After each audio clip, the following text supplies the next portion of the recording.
श्री स्वामी समर्थ। तुम्हा सर्वांचे माझ्या चॅनलमध्ये मनापासून स्वागत। सूर्यपुत्रो दीर्घदेहो विशालाक्ष शिवप्रियः मंदचारः प्रसन्नात्मा पीडां हरतु मे शनिः। कलियुगात शनिदेव केवळ दंडाधिकारी नसून माणसांना त्यांच्या कर्मानुसार फळ देखील देतात। नवग्रहांमध्ये शनिदेवांना न्यायाचे प्रतीक मानले जाते। कर्मफलदाता शनिदेवांची कृपादृष्टी ज्याच्यावर पडते त्यास रंकापासून राजा बनवते। उद्या असणाऱ्या शनी जयंतीचा दिवस ज्यांना 7.5 किंवा शनीची महादशा चालू आहे त्यांच्यासाठी लाभदायक असणार आहे।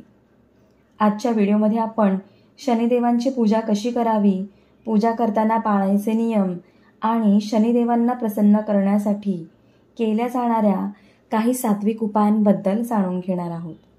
मात्र त्यापूर्वी जर तुम्ही चॅनलला सबस्क्राईब केले नसेल तर सबस्क्राईब करा, व्हिडिओ आवडल्यास लाईक आणि शेअर करा आणि कमेंटमध्ये ओम शं शनैश्चराय नमः असे लिहायला विसरू नका। अमावस्या आज सायंकाळी सुरू होणार असून उद्या 6 जून 2024 रोजी संध्याकाळी 6:07 ती समाप्त होणार आहे। त्यामुळे उदय तिथीनुसार अमावस्या उद्या साजरी केली जाणार आहे। तर उद्या सकाळी लवकर उठून स्नानादी आटोपून स्वच्छ वस्त्रे परिधान करावी आणि शनी मंदिरात जाऊन शनी महाराजांच्या पाया पडून त्यांना काळे तीळ, काळे उडीद, निळ्या रंगाची गोकर्णाची फुले, निळ्या रंगाचे वस्त्र चढवावे। मोहरीच्या तेलाचा दिवा लावून ओम शं शनैश्चराय नमः या मंत्राचा जप करून आरती करावी। शनिदेव यांना न्यायाची देवता मानली जाते आणि ते नवग्रहातील सर्वात शक्तिशाली देवता आहे।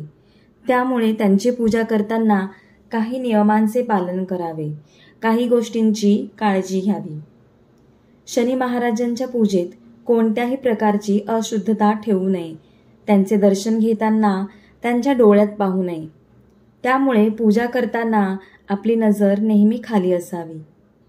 पूजा करताना शनिदेवांच्या एकदम समोर उभे राहून पूजा करू नये, असे केल्यास अशुभ फळे मिळू शकतात। त्यांना निळ्या रंगाची गोकर्णाची फुले वाहावीत। शनिदेवांना पूजेमध्ये काळे तीळ आणि खिचडी, इमरती यांचा नैवेद्य दाखवावा। शनिदेवांची पूजा पश्चिम दिशेला करणे शुभ मानले जाते। आता या दिवशी आपण कोणते उपाय करू शकतो यांबद्दल जाणून घेऊयात। शनी जयंतीच्या दिवशी पिंपळाच्या झाडाखाली मोहरीच्या तेलातील 5 दिवे लावून 7 प्रदक्षिणा घातल्याने शनिदेवांची कृपा होते। शनिदेवांच्या ओम प्रां प्रीं प्रौं सह शनैश्चराय नमः या दिव्य मंत्राचा जप करावा।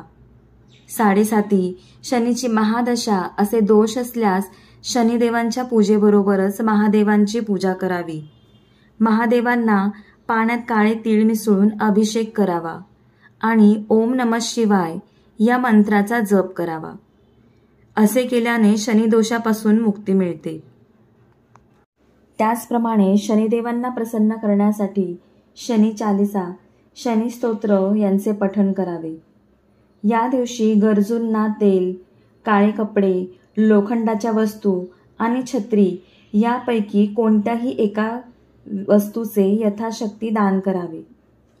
झालेली सेवा स्वामींच्या चरणी रुजू करते आणि आजचा व्हिडिओ इथेच थांबवते। पुन्हा भेटूया अशाच एका नवीन व्हिडिओसह। श्री स्वामी समर्थ।